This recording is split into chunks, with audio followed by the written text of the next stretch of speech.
السلام عليكم حبايب قلبي، شلونكم شخباركم؟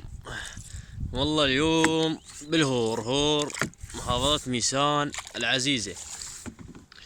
نوشنا مال البارحة. هذا الصيد شوفوا، هذا الصيد مال البارحة بس بالليل اخوان، لان كاميرا ما عندي تصور. وهذا الشوشم، وهذا الدجاج الماي. هذا حبايب قلبي ان شاء الله بعد جايات احلى الجايات عندنا ان شاء الله احلى حبايب قلبي. وهذا الهور شوفوه سما ماي.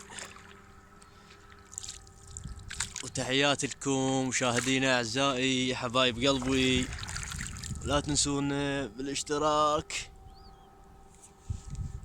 هذا الهور، تحياتي لكم الغوالي، فدوا روحكم.